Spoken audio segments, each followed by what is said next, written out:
Donc là, nous avons à l'écran donc la deuxième finale de cet après-midi, donc le double homme. Donc le double homme, donc on voit que le bassin est un petit peu plus compliqué que la première finale, hein, où il y avait très peu de vagues. On était vraiment sur des conditions quasiment de rivière. Là, on voit que ça bouge un petit peu plus. Là, on a à l'écran l'équipage marseillais qui sera également à suivre, hein, puisque hier on a eu une petite interview France 10 où ils disaient qu'ils n'avaient pas tout donné. Et attention à l'équipage hongrois qu'on voit en haut de l'écran, qui sont entre guillemets les archis favoris, en tout cas sur le papier, hein. Et donc cet équipage hongrois qui a à son bord un athlète qui vient d'être champion du monde 2017 à Sarasota au championnat du monde de rivière en 2 barrés. Donc le numéro 2, le blond, ces deux protagonistes ont également étaient présents à Rio l'an passé. Donc attention à eux. Attention également à l'Italie 2. L'Italie 2 qui a remporté une série hier. Donc attention à ces équipages redoutables. Également attention, il faudra qu'on ait un œil sur les Monégasques. Les Monégasques avec Quentin Antonielli et son coéquipier de l'année Mathieu Montfort, qui ont fait une grosse impression hier en série. Donc Quentin, un habitué des podiums, hein, il a terminé l'année dernière 3e à la maison à Monaco. Et cette année, et il a déjà été champion du monde 2015. Donc c'est vous dire un petit peu le palmarès de Quentin sur l'aviron de mer.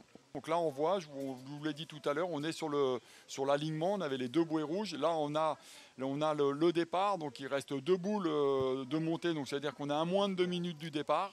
Donc là il serait intéressant d'avoir un plan large pour voir les différentes stratégies. Donc la start list avec des Tchèques, des Danois, des Espagnols, des Français, des Hongrois.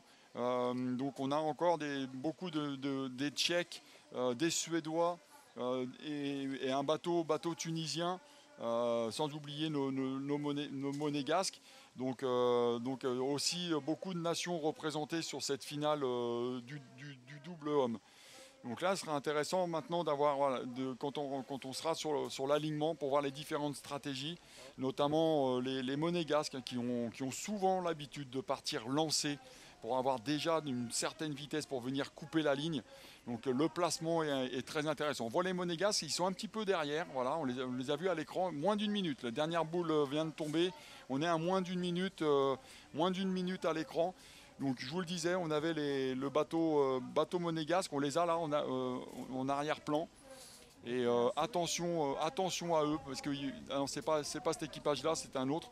On les voit un petit peu derrière, et je peux vous dire qu'ils vont partir lancer, j'en suis certain. Donc ils sont sur la gauche de l'écran, le 1, 2, 3, 4e équipage. Regardez-les bien, ne les quittez pas des yeux, parce que je pense qu'à 10 secondes, ils vont commencer à démarrer pour essayer de partir lancer. Donc là, on a le team Chablais Aviron. Oui, Sébastien. Yvan, ils l'ont fait, oui, puisqu'on les a suivis hier lors des séries des demi-finales. Ils l'ont fait déjà hier. Et la consigne de Quentin à son coéquipier était justement sur le travail. En fait, pour lui, il n'était pas assez bien parti lancer. Donc, ils l'ont vraiment retravaillé. Et donc, en effet, il va falloir vraiment les surveiller. Alors à Cap, alors que là il y a un équipage, je ne sais pas, alors là attention, l'équipage italien 4, il me semble comme ça à l'image que l'équipage italien avait déjà coupé la ligne, mais c'est sous réserve vraiment parce que là c'était une image furtive. Mais attention, il faudra vite aller aux infos parce que j'ai l'impression que l'équipage 4 avait passé la ligne. Donc attention, donc là un gros départ des Italiens numéro 7 ainsi que l'équipage français France 19.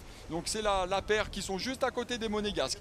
Donc la stratégie de ces 2 bateaux, c'est peut-être de se suivre, hein. On voit, regardez Quentin qui regarde tout de suite où il est placé dans la course. Donc là c'est un plan large.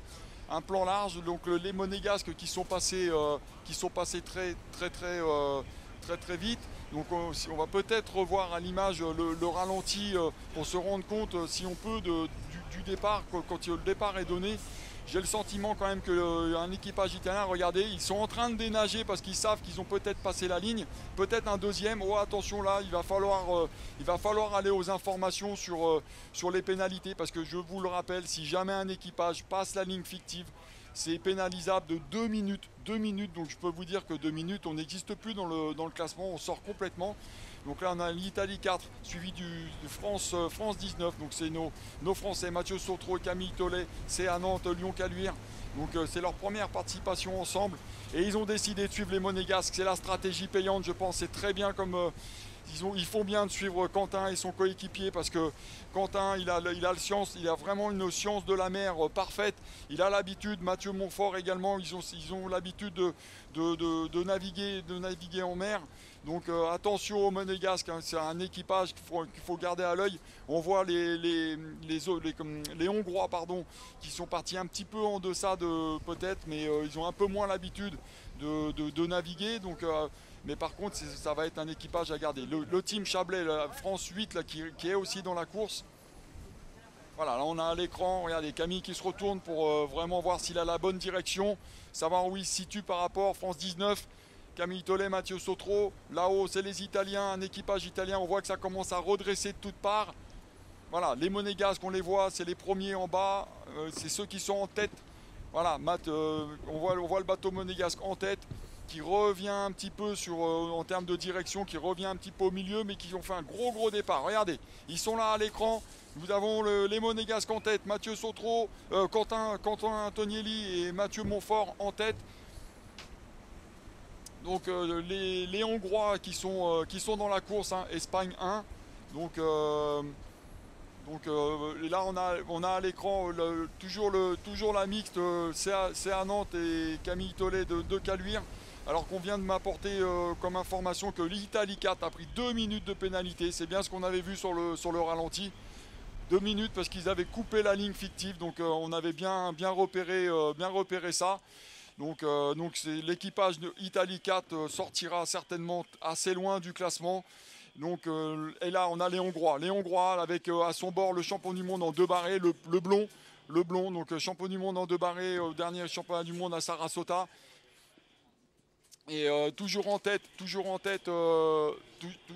les Monégasques. Et suivi de près par les Hongrois. Les Hongrois qui reviennent au contact. Les Hongrois qui reviennent au contact des Monégasques. Les Hongrois qui reviennent au contact des Monégasques. Attention, là, il peut y avoir un gros mano à mano entre ces deux équipages. Donc sur les valeurs individuelles, c'est clairement les Hongrois qui sont à l'avantage. Mais attention à la science. À toi, Sébastien.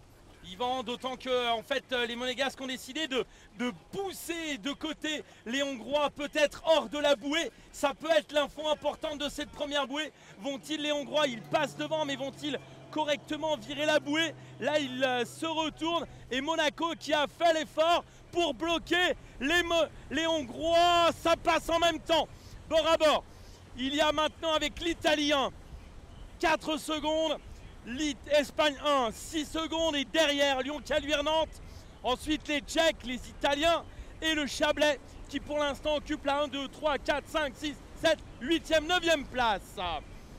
Bord à bord intégral entre la Hongrie qui commence à vouloir prendre l'avantage face à Monaco dans la montée vers la 2e bouée dans cette finale du double masculin. Alors ce premier bord qui est important, on voit que les équipages ils ouvrent vraiment très fort sur ce premier bord pour passer le mieux possible cette première bouée qui est importante. Donc on voit des départs très forts, hein, quasiment des départs de 2000, on a vu sur les allures, pour essayer de se placer au mieux sur les passages, pas être gêné. On a vu sur les équipages un petit peu derrière que même sur une bouée qui est somme toute facile à passer, celle-là, hein, parce que contrairement aux éliminatoires, on a beaucoup moins à virer. Là, on a vu des équipages qui se sont gênés et qui ont même pris la bouée orange. Donc là, c'est un petit peu dommage parce que c'est pas un virement qui est très fort à faire. Et c'est dommage on sentait vraiment la volonté, je pense, des Monégasques d'essayer de coincer en fait les Hongrois dans la bouée. C'est ça aussi le jeu. Ils se sont vus à l'extérieur.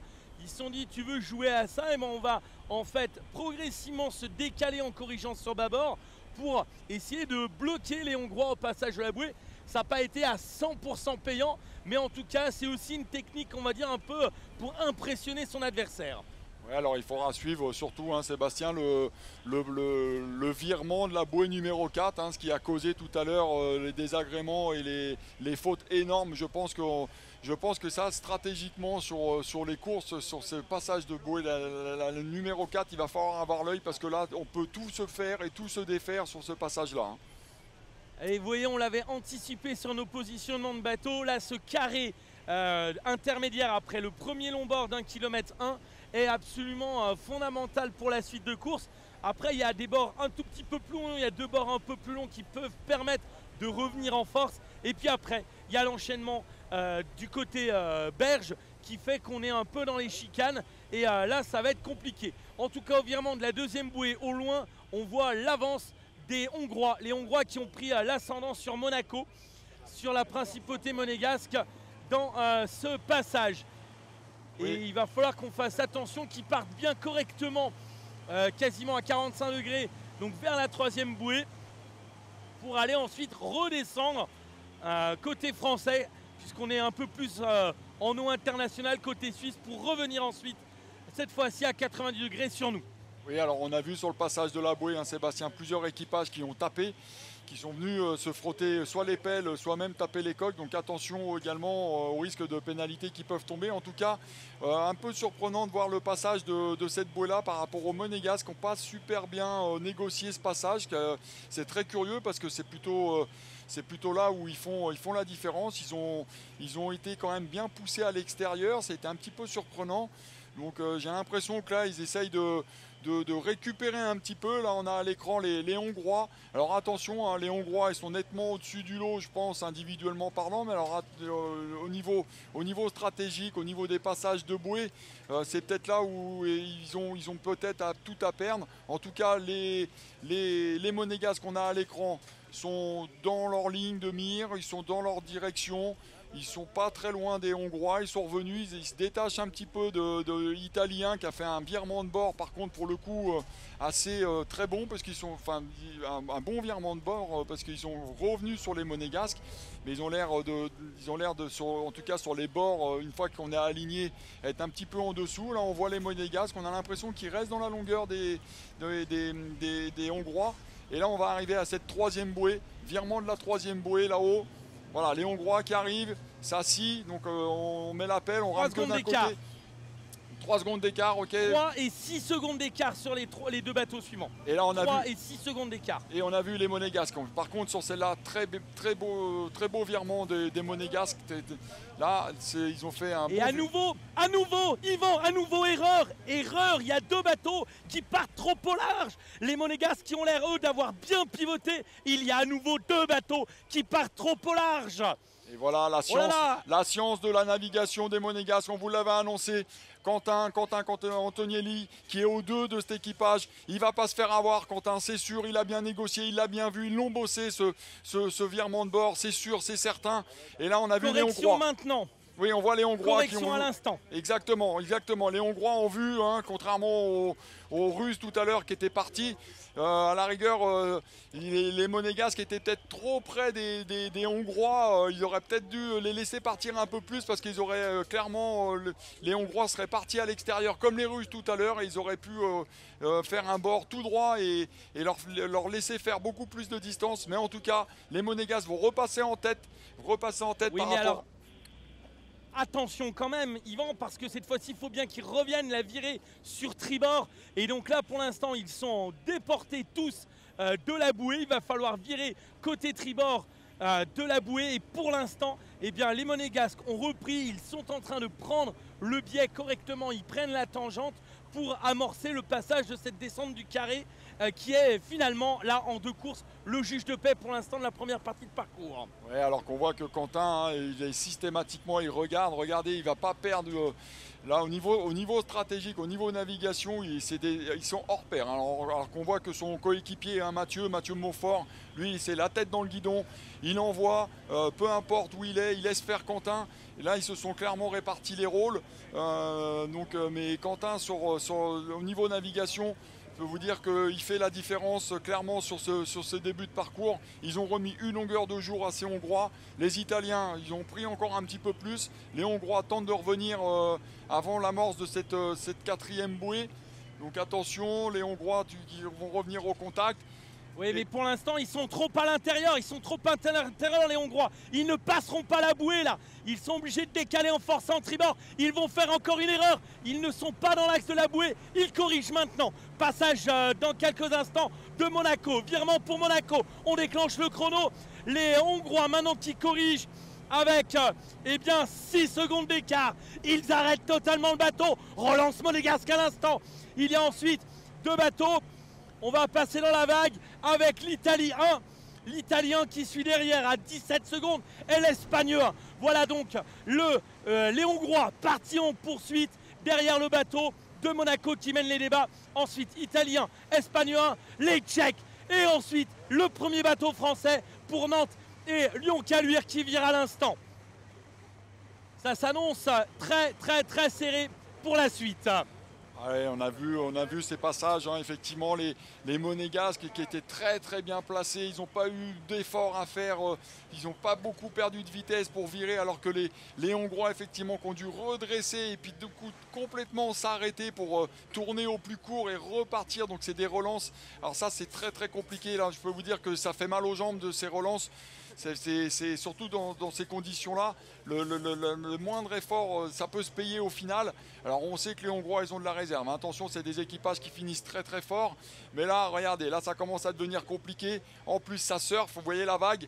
Là, ils sont dans la vague de canaux, ça croise dans tous les sens, donc la navigation est compliquée. On l'a vu sur les passages de bouée derrière, les bateaux qui arrivaient derrière, qui étaient bien placés. D'un seul coup, ils surfaient sur une vague, ils sortaient complètement de la trajectoire. C'est ça aussi l'aviron de mer. Des fois, on peut maîtriser sa direction et des fois, on ne la maîtrise pas parce que les conditions de bassin font qu'on est complètement sur du surf et le bateau part dans tous les sens. En tout cas, devant, les Monégasques font le boulot. Ils sont là, ils sont placés, ils ne font pas d'erreur. Ils sont attentifs à la moindre erreur de leur adversaire. Pour le moment, c'est payant. J'espère que ça va continuer comme ça. En tout cas, les écarts ne sont pas complètement faits.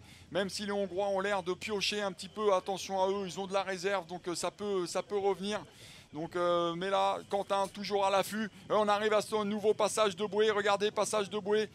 Voilà, là ça allège du côté droit, on est moins fort du côté droit, on force côté gauche pour ne pas perdre de vitesse, alors que les Hongrois de nouveau stoppent un petit peu plus leur bateau, donc là, il faut encore relancer, on laisse beaucoup d'énergie. Italie 1, toujours 3e, suivi de très près maintenant par les Espagnols 1 qui sont revenus, qui reviennent très fort les Espagnols, et à mon avis vont revenir inquiéter de très fortement les Italiens, et devant les Monégasques, toujours en tête les Monégasques. Voilà, toujours on regarde, alors on voit le chef de nage, hein, le chef de nage il lâche pas un coup, il n'a pas un coup de tête à côté, il fait ramer, il est sur son rythme, il garde de l'allure, et derrière on a la vigie, Quentin qui est attentif au moindre écart de son bateau, il regarde la navigation, regardez encore, là on voit sur ce plan, alors on voit le bateau hongrois qui s'écarte par rapport aux Monégasques, alors on n'est pas dans la ligne, donc je ne peux pas vous dire si c'est les Hongrois ou les Monégasques qui sont le mieux placés dans l'alignement, en tout cas il y a encore une direction un petit peu différente entre ces deux équipages, donc oui. Pointage à cette bouée orange, 6 secondes d'avance pour Monaco sur les Hongrois et les Italiens sont maintenant à 17 secondes des Monégasques et c'était bien les Hongrois qui étaient décalés, les Hongrois maintenant qui sont obligés de forcer bâbord pour s'écarter, pour préparer le virement de cette bouée jaune. Ouais, mais on voit quand même, hein, les Hongrois, la force de cet équipage, hein, ils lâchent rien, ils reviennent très fort. Je peux vous dire que 6 secondes, ça ne sera pas suffisant pour les Monégasques. S'ils veulent s'emparer de ce titre de champion du monde, il faudra les mettre beaucoup plus loin que ça, les Hongrois, parce que c'est des fous furieux sur les fins de parcours. Et là, c'est encore long et on voit la faculté qu'ils ont à revenir un petit peu quand ils le décident, même s'ils donnent cette impression de piocher un petit peu quand ils sont sur des bords compliqués, mais ils reviennent. Et là, vous voyez, là, on voit bien le passage de la bouée. Ça resserre, on se situe à cette bouée-là. Pour revenir sur Thonon, attention pour le virement de Monaco. On va déclencher bien le chrono. top à l'instant pour Monaco. Dans la foulée, on voit les Hongrois pivoter. Il y avait 6 secondes. Il y en a à nouveau 6. Maintien des 6 secondes d'écart. Maintien de l'avantage de 6 secondes pour Monaco sur les Hongrois. Les Hongrois qui se retournent pour voir où est la bouée. Les Italiens virent maintenant avec 16 secondes d'écart pour le bateau italien suivi par les Espagnols de Séville à 21 secondes de la tête de course. Il y a un écart d'une longueur de bateau seulement entre l'Italie et l'Espagne. Pour l'Italie, il s'agit du club de Saturnia et le club nautique de Séville qui est vraiment collé aux Basques, si on peut le dire. Les Andalous qui là sont vraiment collés aux Italiens. Alors qu'ensuite, en 5e position, l'écart est fait. L'écart est fait pour le bateau de la République tchèque du côté de Prague qui maintenant ne pourra pas lutter pour une médaille. Oui, alors que là on est sur le passage de la bouée, alors que là on voit qu'un bateau italien va taper la bouée. Le premier bateau français, voilà. Et le premier bateau français, France 19, le Cercle de l'Aviron de Nantes et l'Aviron Club de Lyon-Caluire, donc en 6e position mondiale. Pour l'instant, meilleur bateau français, 6e mondial pour les Français. Et ensuite on retrouve 9e le Team Chablais Aviron pour Simon Dubouloz et Rodolphe Pfeiffer. Et on a vu un très bon passage de bouée de l'équipage français France 19, la mixte Nantes-Caluire, qui a pris l'avantage sur les Italiens qui sont venus taper la bouée, donc ont repris un petit peu d'écart, alors que là on voit à l'image les Monégasques qui surfent sur une vague de canot moteur. Ça c'est compliqué, ça fait mal aux jambes, aux bras, parce que le bateau part dans tous les sens. On est bien placé dans la direction et regardez le bateau des Hongrois derrière comment ça surfe. Ça on laisse beaucoup d'énergie à redresser comme ça les Monégasques qui sont toujours en tête, mais toujours en embuscade, les Hongrois qui restent à cette distance. Mais je peux vous dire qu'il ne faudra pas les laisser à cette distance-là, parce que sur le dernier bord, ils seront capables de revenir. C'est des athlètes sur l'Aviron Rivière. Dans le dernier 500, ils sont énormes, que ce soit le chef de nage, puisqu'il est en skiff, ou le 2, je voulais les rappeler tout à l'heure, qui a été champion du monde en 2 barrés cette année, avec un finish vraiment extraordinaire en 2 barrés. Donc je pense que c'est deux gros finisseurs, mais les Monégasques sont au courant. Je pense que le Monaco, entraîné désormais par Daniel Fauché, donc je peux vous dire que la science de la course, Daniel y connaît par cœur. Et ça, les stratégies, les Hongrois, ils les connaissent. Et ça, ils ont aussi également l'étudié. Donc ils savent très bien qu'il faut mettre les Hongrois avec beaucoup d'écart sur ce dernier bord s'ils veulent venir s'imposer aujourd'hui. Alors que là, on voit les Hongrois qui ont cette capacité à revenir un peu quand ils veulent. Regardez en quelques coups de pelle comment ils font la différence au niveau de la puissance, de la lancée de la coque pour revenir au contact des Monégasques. Donc ça, c'est un petit peu plus compliqué pour les Monégasques. On voit le chef de nage, c'est dur, mais il lâche rien, la bouche ouverte. Mais vraiment, c'est un compétiteur parce qu'ils sont sur une stratégie offensive, ils ont la main sur la direction. Ils n'ont pas fait une seule erreur jusqu'à présent. Donc, et on sait que cette dernière partie est très très technique avec les derniers passages. Donc là, attention à ce bord-là, parce que les Hongrois, à mon avis, vont vouloir passer. Ils vont vouloir passer. Mais alors après, quelle est la bonne stratégie? Est-ce qu'on les laisse passer à ce moment-là pour qu'ils fassent une erreur sur le passage de la dernière bouée, pour leur couper vraiment leur dernière force? Ou est-ce qu'on ouvre la route pour leur donner la direction? Ça aussi, pendant le parcours, c'est peut-être des questions qu'on peut se poser. Donc là, on a à l'écran un équipage français, le France 15, qui est un équipage français, Le Mans. Voilà. Donc, Le Mans, nous sommes avec l'arrière de course, nous sommes avec le groupe Eto de fin, où l'on retrouve le deuxième bateau de Monaco, la Sarthe Aviron Le Mans. Il y a ensuite le Cercle de l'Aviron de Marseille et le club de l'Aviron de mer de Cherbourg. Voilà des spécialistes du côté de Cherbourg de la mer qui sont en arrière du peloton. Nous sommes avec l'arrière du peloton de cette finale des championnats du monde d'aviron de mer, ici à Thonon-les-Bains. Et info chronométrique, l'écart à mi-parcours de la remontée vers la dernière bouée jaune était seulement de 4 secondes. Les Hongrois ont gagné 2 secondes, ils grappillent du temps. Ils sont en train de grignoter Monaco. Oui, on le voit là actuellement à l'écran, les Hongrois qui sont en train de passer même presque les Monégasques. Les Hongrois au passage de la bouée, donc là je sais pas comment ce que peuvent faire les Monégasques, c'est-à-dire soit on laisse passer les Hongrois et puis on les prend à l'intérieur de la bouée. On a vu tout à l'heure sur la course des 4 que la stratégie, ça peut être aussi celle-là, laisser passer, alors que là ils sont dans des vagues. Regardez comment ça se coule dans tous les sens, les bateaux sont arrêtés. Il y a une deuxième vague là qui vont pas la prendre, mais on a vu que ça pouvait combler. Les Hongrois sont passés en tête. les Monégasques derrière. Quentin, je sais ce qu'il va faire. Il va se placer dans le sillon des Hongrois. Ils sont malins, les Monégasques. Je peux vous dire que c'est des très très fins stratèges parce qu'il va se placer, regardez, il va se placer dans la meilleure disposition. Regardez, c'est lui qui a la meilleure trajectoire. Les Hongrois sont pile dans l'axe de la bouée. Il va falloir qu'ils s'écartent. Les Hongrois, il va falloir qu'ils s'écartent pour passer. Alors que les Français, ils sont un petit peu à l'extérieur. Voilà, ça peut aussi se jouer là. Donc là, les Hongrois ont redressé. Donc passage de bouée va être intéressant à suivre aussi parce que voilà, les Hongrois ont pris un petit peu d'avance. Ils ont pris un bateau. Donc là, il ne faut pas qu'ils ratent ce virement, les Hongrois. Regardez, Quentin, il va passer à l'intérieur, c'est sûr. Les Hongrois, top, ils se stoppent complètement, les Hongrois. Complètement, ils tournent complètement autour de la bouée. Donc il va falloir qu'ils relancent leur bateau. Les Monégasques sont un petit peu plus à l'extérieur. Ah ouais, ça a l'air d'être compliqué physiquement. Les Monégasques, là, je crois qu'ils ont donné beaucoup. Et les Hongrois qui s'échappent. Les Hongrois qui ont repris là sur ce virement de bouée. Alors que derrière, c'est la bataille entre les Italiens et les Espagnols qui sont toujours bord à bord. On ne l'a pas vu, mais ils sont toujours bord à bord au passage de cette bouée-là. Et je pense que la médaille de bronze, regardez, là on est sur le passage de cette bouée-là. Regardez la bataille féroce qui se joue pour cette troisième place entre les Italiens et les Espagnols. Les Italiens toujours devant, mais les Espagnols qui lâchent rien. Les Espagnols qui sont toujours dans la pointe. Hop, hop, hop, là on a vu la petite fausse... limite fausse pelle du chef de nage hongrois. Voilà, ils sont en tête, ils sont dans le retour de vague, ça bouge beaucoup.